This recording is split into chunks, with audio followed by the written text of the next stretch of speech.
Hey YouTube, how you guys doing? Small town preparedness here. And I'm not sure if you guys have kept up, with the current events here the last couple of days, but we've had a couple more mass shootings, which of course is a huge, huge tragedy. My thoughts and prayers are definitely with the people of Dayton and El Paso. Just in El Paso, there was 20 dead, 26 injured, and this guy decided to go through every aisle in a Walmart. I mean, how psycho can you get? And the guy in Dayton that was responsible for the shooting there, I believe he was a 21-year-old. There was 9 dead, 27 injured, and that happened in the entertainment district of the Dayton area. And of course, people are going to start screaming again for, oh, we need gun control, we need to take away everybody's guns. Me personally, I don't believe that. I believe that's why we, should have constitutional carry, concealed carry. I think there would be less incidents like this that would occur. Because in my thought, there's over 300 million guns in this country. You're not going to be able to take them all away. Plain and simple. Even if they tried, it would be literally impossible. And over 100 million Americans are firm believers in the Constitution and the Second Amendment. And you're going to have all those people that are, of course, going to be fighting it. I mean, it's an American cultural tradition, to own firearms in this country, and that's since before the Revolutionary era. What I wanted to talk to you guys about and show you a few things that I have on my desk is what you should do if you would end up in a mass shooting incident or active shooter incident. A little bit of patient care. I am a firefighter and emergency medical technician. I am not a doctor, just so you guys know. But I'm going to give you guys the best advice that I can give, and hopefully, this will help you guys out. There's a campaign that I'm not sure if any of you guys heard. It was started by the American College of Surgeons, and it's their Stop the Bleed campaign. And you can get a lot of info on how to control things. You can go to bleedingcontrol.org, and that will give you a lot of insight and info on how to control things, on a patient. But a few things I wanted to go over. Let's say you're in an active shooter incident, okay? And you see somebody, near you, they're laying on the ground.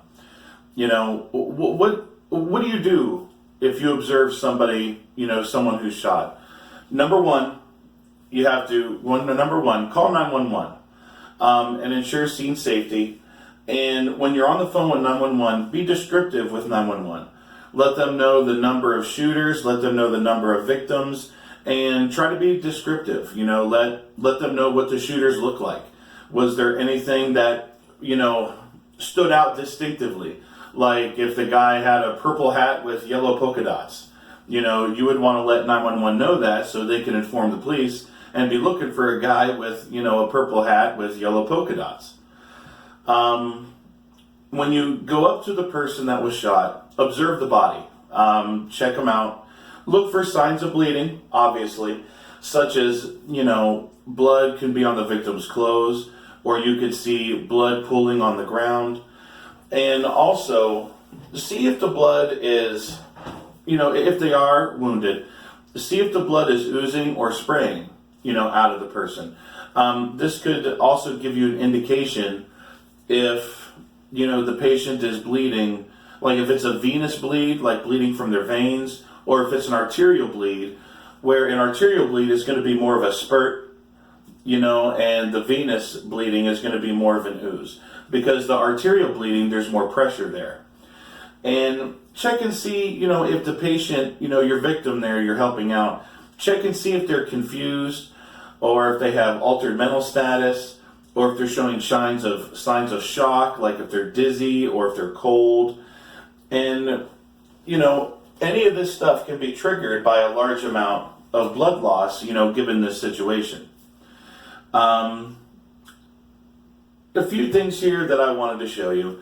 Most people, I mean, unfortunately, most people normally aren't prepared, you know, for situations like this.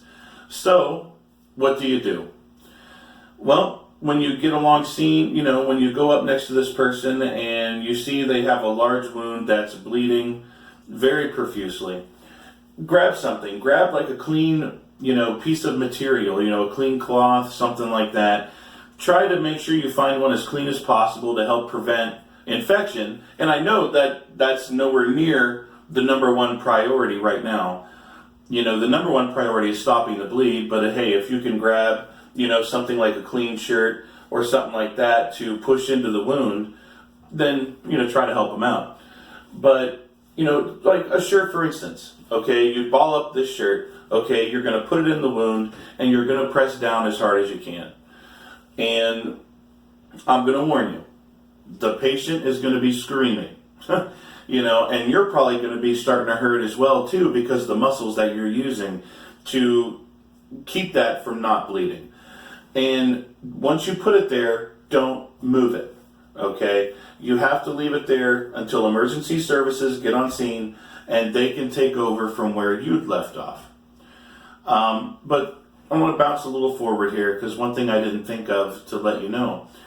If you can easily clean out, you know, the wound, if there's any type of dirt or anything like that in it, please try to clean that out real quick.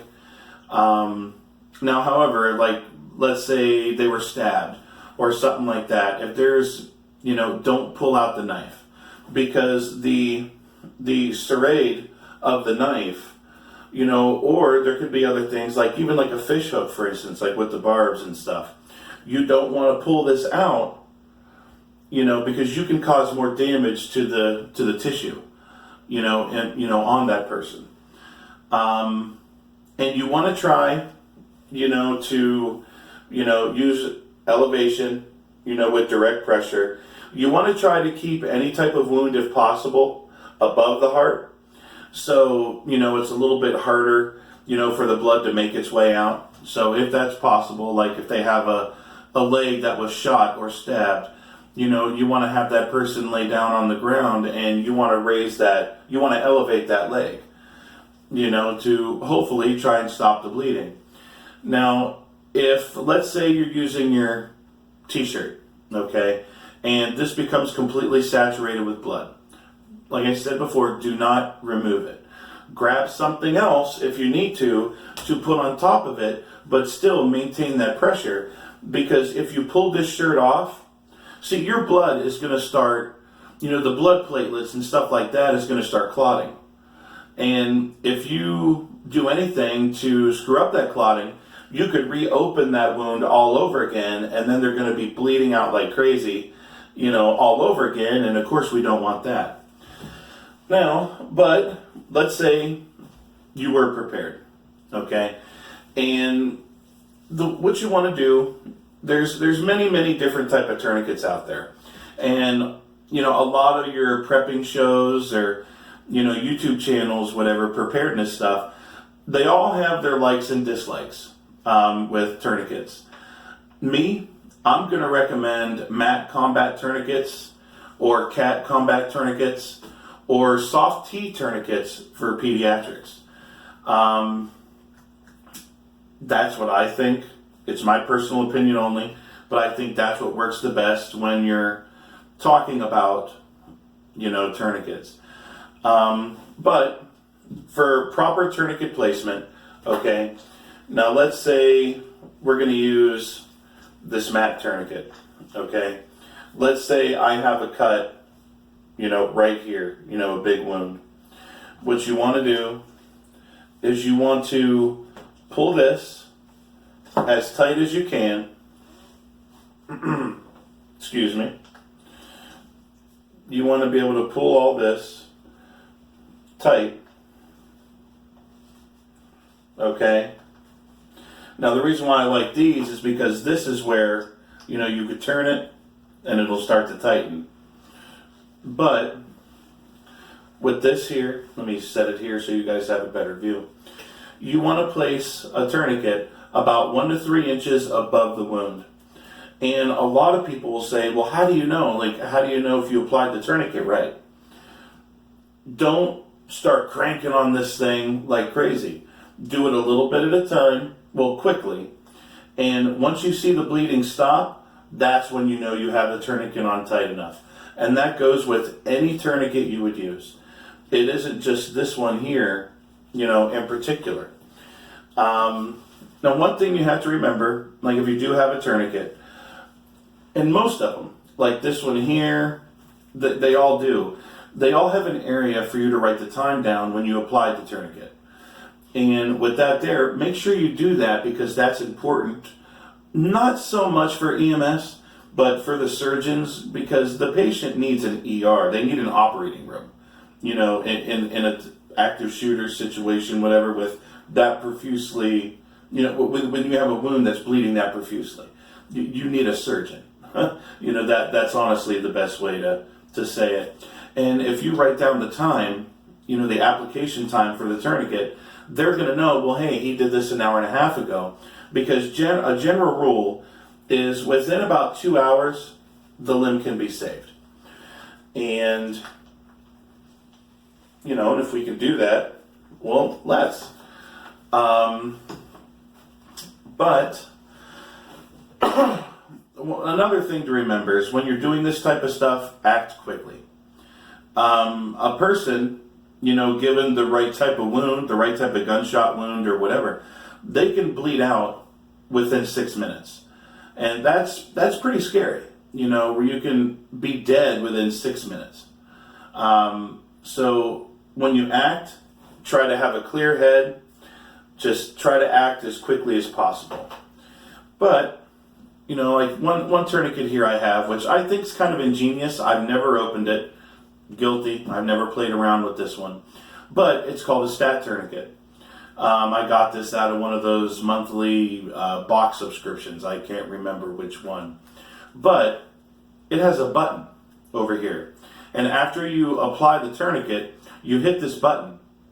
And it lets you know how long it's been since this tourniquet has been applied. Which I think that's kind of cool. But the only problem you have is, what if you have this thing, you know, after 6 months, the battery decides to die. Uh-oh. You know, so there's a problem.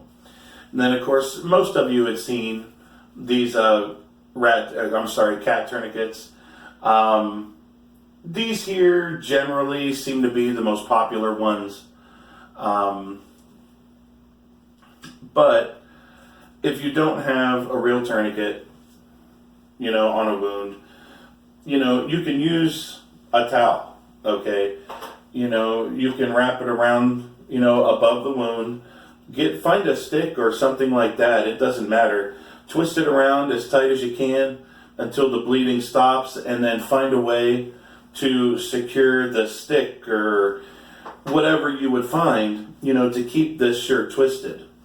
There's other things you can use too, like this here. I like this. I think this stuff here is pretty cool. It's called Bleed Stop. I do like this stuff. It's cleared by the FDA. It's pretty decent. It's what it is. It's a powder. Now, in most cases, see the product itself I like, but the one thing I don't like is that it's not impregnated in any type of gauze. Because one thing that can happen is the dust, the granules can blow around, which means it can get in your eyes and stuff like that, and of course you don't want that. But however, if you have any type of, you know, quick clot or bleed stop or something like that in your, you know, little emergency kit, that can really go a long way and save somebody's life. Another thing that you could use, you know, like triangular bandages. A triangular bandage can be used as a tourniquet. Your belt that you wear on a daily basis can be used as a tourniquet. You know, in your kits, if you want to carry them, like this is a multi-trauma dressing. A lot of people I know wouldn't have something this big. but I guess my opinion is go big or go home. We also have like 7.5 by 8-inch gauze, that you can start packing inside of a wound.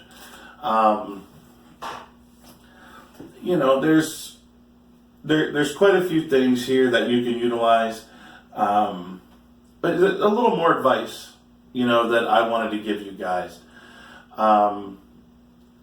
Like what you can do, in an active shooter type incident. Make sure you practice on a daily basis. Situational awareness, that's a must. Take notes, of any type of exits, in any place that you visit. Try not to sit, in my opinion, which I never do, try not to sit like in the middle of a restaurant. Sit with your back up against the wall. That way, sit where you have a view of everything going on. You know what I mean? Look at people who are acting nervous, acting jumpy. Take note of that. Now, if you're in a room and you begin to hear shooting, like I said, this is some active shooter advice. Stay there. Okay, don't run around and possibly make yourself a target. Lock up the room that you're in, barricade it if it's possible, and you want to do your best to keep calm. And remember to put your phone on silent. You don't want to, draw attention to yourself or your group. And if you're talking, if you're able, try to whisper. And if your life is being directly threatened, and if possible, take down the shooter as a last resort, because always remember your safety is the number one priority. And, always try to keep yourself safe. But, if you are a concealed carry person, if you're the good guy with the gun, and if you're able to take care of business, and people's lives are being threatened, people are being killed, then, well, I can't tell you what to do. But I think I know what I would do, and that'd be help everybody out. But, the safest advice that I can give is take cover, because not everybody that watches this channel, carries firearms. And of course I would take cover before anything, just to observe the situation, see what's going on. It's the whole situational awareness thing. But, pray for the people in El Paso and Dayton. What happened to them is terrible. Hopefully someday the madness will stop, but we can definitely not count on that for sure. But I want to thank you guys for watching, tonight. We're going to have a lot of stuff coming on this channel. Within my next video or two, I'm going to be announcing a giveaway that I'm going to have to try to help, get a few more people to subscribe to the channel, some incentive for people to start watching. I feel that I have a lot of really good information that I want to give. This is to help people. This is why I'm here. And, being a first responder for all the years that I have, and just a lot of other real life experiences, I feel that, the advice that I give can be very, very helpful for people. This whole situation actually reminds me of something. Well, it happened about a month ago. I was on my way to work. It was probably about 6:30 at night, something like that. And I was driving down the road, and from a distance, I could see something in the road. Couldn't tell you what it was, because it was too far away. As I'm driving closer and closer, I had seen a body, laying directly in the middle of the street. Generally, I don't live in a bad neighborhood. The bad neighborhood starts about 15 minutes from where I live. Excuse me. But I was happy and blessed that I'm a concealed carry holder, because that was actually a scary situation, a tense situation. You know, the first thing I did was call 911. I secured the scene until additional resources got there. And of course, I had to go through the interview process with the police and everything else. You know, they even asked if they could check my car, and of course I'm like, sure, go ahead. You know, but the guy looked like he was shot twice in the head. It was terrible. You know, you could, there was, you know, the blood was already coagulated on the ground, so you could see that he was there for a while. You know, I heard he was a father and a son and all that. It's just, it's terrible. You know, it's terrible what this world is coming to. But I think one of the worst moments right there where a little bit of fear struck into me is I'm there all by myself in the middle of the country, in the middle of nowhere, basically, on this country road, and there's this body right in the middle of the road, and I'm looking around thinking, oh crap, you know, are the perpetrators that did this still around? I didn't know. You know, I had no idea. And which is why, you know, like I said, I feel blessed and glad that, you know, I'm a concealed carry holder. You know, because you never know what's going to happen out there. It's a crazy world. I mean, just over the last 5-10 years alone, how crazier things have gotten. To me, it's, I don't know. I'm an 80s kid. So I guess I'll just say I miss the 80s. You know, if somebody had a disagreement back in the 80s, you'd beat the crap out of each other, and then the next day you'd move on, shake hands, and be friends again. You know, not anymore. Those days seem to be long gone. But who knows? You know, maybe things will bounce back, and you never know. But, you know, thank you guys, like you said, for watching. Please share this channel. Please comment, like, subscribe, all of that. Please get my name out there. I would truly, truly appreciate that help. Let's get the word out, guys. Let's help some people out. So, because this world, we definitely need to be there for each other and help each other out. And the advice that I give, and many other channels, you know, can possibly save someone's life. So, this is STP from Small Town Preparedness. You guys, take it easy and be safe.